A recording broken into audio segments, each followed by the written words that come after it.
my friend, it's Pat Sloan here, and it is Thursday where we are going to talk about London Town and the progress I've made. Woo, lots of progress. And we have the snowman for the month. Those of you who are doing that great big giant snowman, we're going to do an update on the parts that you'll be sewing for the next month. Okay, and it is Finish It February check-in. So a check-in for that. And because I've focused, and you guys have, a bunch of you have taken that on to pick a very short list to focus on for this month. And it's been working for you, which is so fantastic to see. You've been sharing that in my Quilt Along group at Facebook. So I have been focusing on London, the lemon chiffon, and the leaf quilt. The leaf quilt is ready on Monday. Everything, you can see it, and I'm powering on London Town. But before we do that, it is Clean Out Your Bookcase Day. Now, that is on my list, but I am not dealing with that in February. That might be a March project. But I think Clean Out Your Bookcase is a marvelous day for us to share our bookcase quilts. Now, you saw mine on my tour. Well, one of two. I have one that's actually in the book, my Holiday Hoopla book. But share your bookcase quilts over at Quilt Along with Pat Sloan. I would love to see them. Okay, let's talk about London Town. That is from the book here, and my big decision is to go ahead and just get this one done. I find I don't work as well letting projects go into a second year where I'm doing them here on video. You know, personal projects, they can go for years, but for here, I want my projects from now on to end in the year. I don't want things rolling because I lose interest and I lose track. It's like I reset my brain. So anyways, we're gonna get it done. And here's the quilt. I am excited because I got so much done, and I've taken you along. Let's go.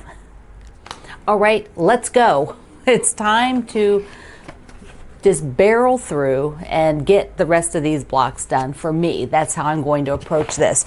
I decided I would do the brolly, the umbrella, next. I don't know why. It's small, get that one done. Then after that, let's see. Let me see. After that, I will do I think I'll do like the biggest one next, which is the double-decker bus. Then the cab, which she did a blue cab. A bunch of you want black cabs, but I mean, Nicole didn't do a black cab, and she's a Brit. And then the flags, because the flags, once I do one, it'll kind of be on a roll to do them, and then it'll be finished. So that is the order I'm going to work in. And I want to do a lot of my Liberty of London Tanalons. And so I decided the umbrella would be, I think I'm going to do the red and blue. I think that would be super pretty. Then of course it goes on my background. So this is the arch for the umbrella. And I think this is the skinnier bias binding that I did. I think the handle, this is too skinny. I mean, I have this leftover piece, which I might be using, who knows? Well, I may not use it at all, may not need it, but I think it's too skinny. It's not out of whack. So I think I'll do a 1/2 inch one instead of ribbon, because the ribbon I use for everything else is too wide. That's it. It's too wide for umbrella handle. So I think I will just maybe just take this fabric if I still have it. Yeah, here it is. Take this fabric and make a 1/2 inch bias strip, and then I can do the handle like that. And the pattern, so this is one where I need to do the the template again, like I did for the Ferris wheel. Okay, so see, there's the block. So it's just got the 5 pieces for the umbrella, and then this will be the top. Okay, so that's what I'm going to do. I'll lay it out, do a few steps here, and then we'll go on to the double-decker. For the shapes, just like I did for the Ferris wheel, I did several layers of freezer paper that I pressed together, so it's got this super nice firmness. I did 4 layers. I don't remember what I did on this one, but 4 is super firm. And of course, you know, you get a little bit of precision issue because you're cutting the template yourself, but it seemed to work out pretty fine. You just be very, very careful. And then I'm not as concerned about the oval with the accuracy because it is, you know, I can trim it. These have to be much more accurate, and it worked out pretty good. So I've got these, and I'm ready to then get all of this. I'll get this will be on here, and these will be over, over on that. So one from each of these. With the Tantalons, I had only starched this piece because I'd starched it for something else, one of the other blocks. And the others I did not starch, so I'm definitely putting the clapper on it so that it can really flatten down those points, because the Tantalons are very, very fine fabric and very pliable. So it really does help to sort of set it like this with the clapper. It's a wool mat.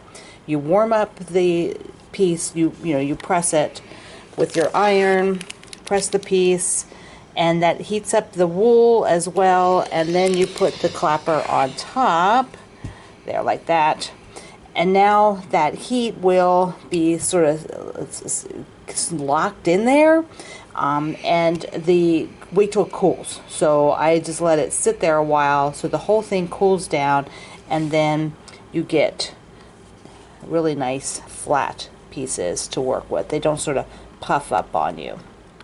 I decided to make my piece even bigger just because it felt like it was maybe a little tight. I can always shift it out, you know, so that it overhangs, and then trim it away if it's a little too big. I would use, you can use any kind of glue, but I have like this glue stick, so I'm just going to put that and then roll the seam allowance over the edge like this onto the glue stick there. And then now I'll be able to place this right in here. And you could, you know, top stitch it and take the paper out, take the freezer paper template out, put that down, and I probably will just go ahead and top stitch here and then trim the excess that's over the edge, so that when I turn it, you know, there will be some excess there. I'll just trim that straight with the edges. This just gives me a little bit more flexibility rather than making it exact. And then under here will not be stitched yet. None of this is stitched yet. I might glue stick this down, but I need to then do the arm of the umbrella. All right, the bias is just, bias pieces are just not going to work. This curve is just very, very tight. And here you can see that she actually just folded the ribbon, and so I did make some bias in this stripe, which would be very cool, except that I cannot, there's just no way I can turn it. And if I were to fold it like she is doing, then the raw edges are showing, you know, it's kind of like this. So, you know, that is not really going to work for raw edges. And this even can't, it just can't curve. It can curve, but just not that tight.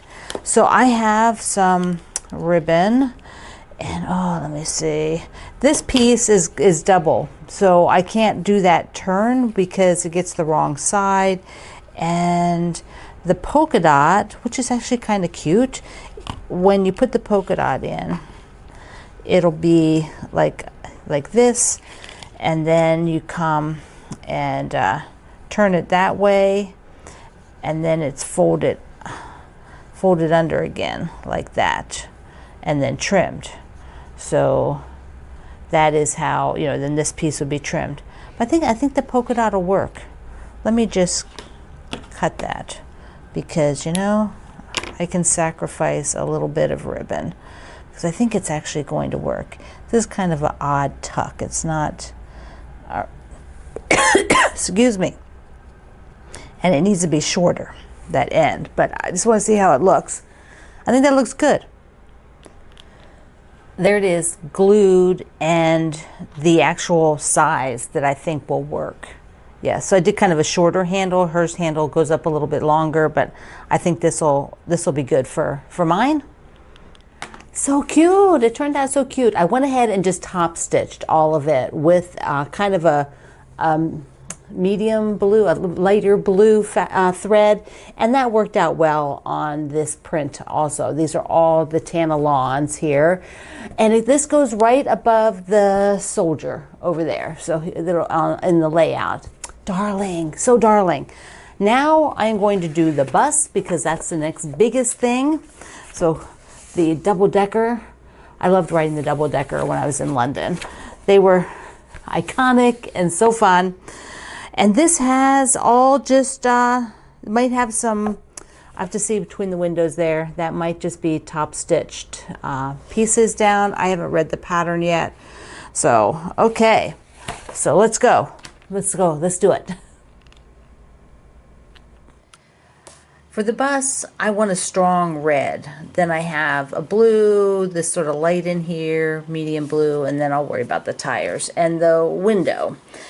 So I want a strong red, and I had sort of thought about this one because I did use it in one of the other blocks, but I decided it was like the tower or the castle, whatever it is, and I think it's just not, I can save it for a flag. So I'll save that one for a flag. So out of these, I'm thinking also to save this one for a flag because it reads super solid from just a little bit back. And I want something that has a little bit of interest. And so these two kind of read a little bit too dense because it's a big shape at the top. This is one that's a potential, but I think I'm going to go with this one. So it does read red, but it has some interest. I mean, hers has like the polka dots. So I like this. This is the grouping for the door. And then the windows, I could go either with this piece or with this blue gingham again. I'm kind of leaning to the blue gingham. I did use this in like the castle, but I'm thinking it's just, I just like this pop, this really stronger pop. So I think I will do that for both the taxi and the bus windows. Some of you have asked about cutting, and I cut exactly what I need. I don't cut strips unless the pattern actually tells me to cut a strip, and that I know by reading it in advance I'm going to subcut enough to make it worth cutting that strip, because I don't want to cut a strip and then have all this leftover stuff up here that I'm never going to use. So like right now I need to cut a 1.5 by 10. So I am putting my ruler, I've already cut the one prior, which was right to here. See, I didn't cut this off, which is not usable. So I'm going to cut just what I need. And you get practicing this, and you will get really, really good at taking your ruler just to that point. So I am just to the point. I am not going past it because I've done this so much, I kind of know where to stop. So there, I'm just right at that point. And then I take the rotary cutter and I just push down into the fabric and then go across. And then sometimes you'll cut past it on either, you might hear this way, sorry. Sometimes you might cut past it a little bit on either side, but for me, like right now, I've got just one thread. So I just get rid of that one little thread, and now I have a much more usable piece of fabric that I haven't chopped off up here and made these strips that are not usable. I have this really nice big piece that I can do something else with. So there is another set of windows for the bus. There we go. I've already put the bottom set of windows together. Now there is of course a bus piece in between here, a red piece, but I need to use this bottom piece to mark where the windows will go for the top, so that they're even.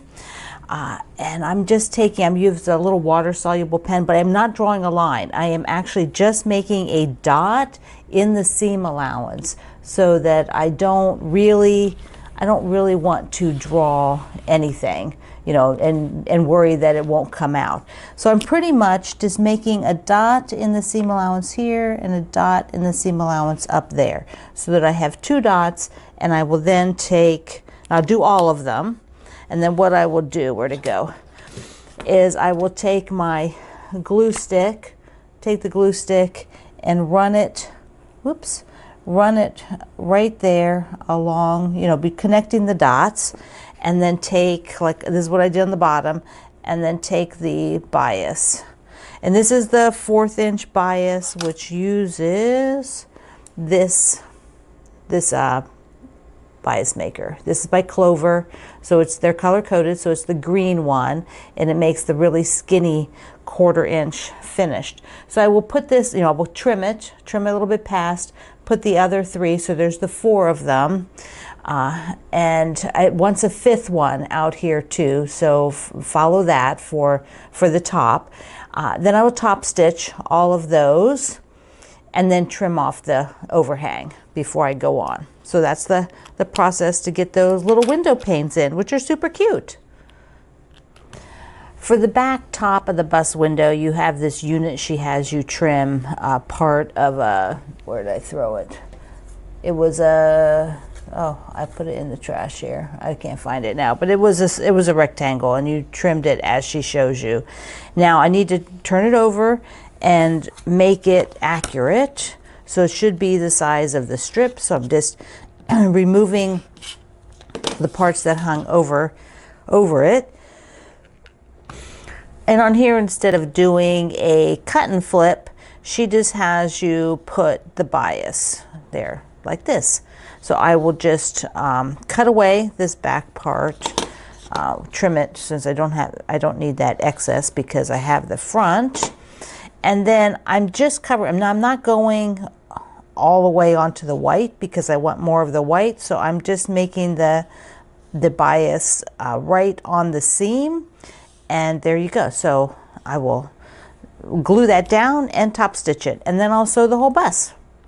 One of the fun things I did before I show you the blocks is I was sewing from the umbrella these little strips that I cut away. I sewed them all together to make this little Tanalon Liberty fabric. So here is the umbrella. Look how darling that is. It did turn out super, super cute. There is the cutaways that I just sewed those little strips together. I'll sew some more of the ones that I saved as well. I think that'll be super fun.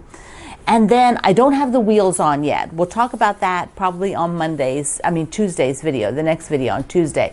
I will talk about the wheels. So I have the bus, there's the final. Now I did on the headlights practice, you know, which one did I want? I auditioned and I thought about that. Then I thought, no, for the headlights, I will do the yellow. So I like that one. Okay, so there, that all worked out so well.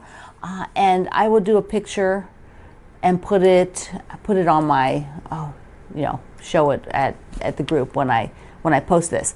But I want to get out the snowman now so we can see what the next parts are.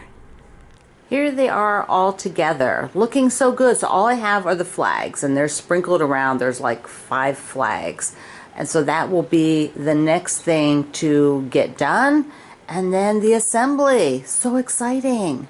Just to recap, the Snowman quilt is from this book by Lori Holt, and my friend Bobby is making this, and she is lending me her parts so that I can show you, and I'm showing you in it 6 months, over a 6-month period.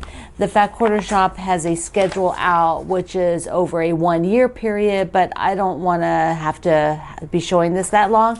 I'd like to have it all done in June, and so we're consolidating the months and for this show and tell, because Bobby's already sewn everything. And I already had them all up on the wall and did a little picture, did a little video that I'll show you in a minute. But I want to show you the individual blocks for this month. This giant star. I love this. This is so pretty. Isn't that great? It just looks so great up there, and it is just one at that top part right here. And then you also will make the giant mittens. Oh my gosh, look, these are the arms. They're like they're giant mittens. And because of assembly and everything. If you look in the back of the pattern, it shows you how to assemble in sections. And so some of the parts, Bobby has put certain things together. Then there is the tree. And you'll see when I show you the video where the tree is. This is the tree, but it's like, let me just stand here. Can I scroll this back some? Yeah. So here's just this is the smaller tree on the cover. And then here is the trunk and its base. So it is ginormous, and those are the parts that you're going to sew. And Bobby said after you did that first section, or those first parts last month with all of the small blocks, you were doing all these adorable little blocks and stars and things that go all through the, sprinkled all around the quilt. Now you're kind of on these big sections which have, big impact. They make a big section. There are parts of it that I could sew together, like now I could sew the top part here and get that put together. There might be another little section I might be able to sew together. So she's sewing these parts. In exchange, I'm putting the top together, so for her lending it to me. So I'm going to show you all of those parts on the wall. I want you to see just how big this thing is. This is got still the stand down there, and here is the top. So it is the whole length of my wall to the floor. It's gigantic. The mittens, like I've showed you, are bigger than my hand, so they're giant size. Everything is super giant size. But I wanted to give you a feel. I mean, oh my gosh, kids would love this so much. It's going to be such a cool quilt. As I go along, it is not going to fit in that space. I forget which side. Whether for the thumbs, or the thumbs are up. So there. He has little short arms, big and short. Oh my goodness. Okay, my friend, this has been fun. Getting a lot done on this February rush. It's like a February rush. Finish it in February. So hope if you're making the quilted snowman, that you will also share some of your pictures. And don't forget, it is Clean Your Bookcase. So if you want to share your library quilts, or your bookcase quilts rather, we'd love to see them. So I love you. Mwah. Thank you for being here in the Sloan Zone. I will see you online.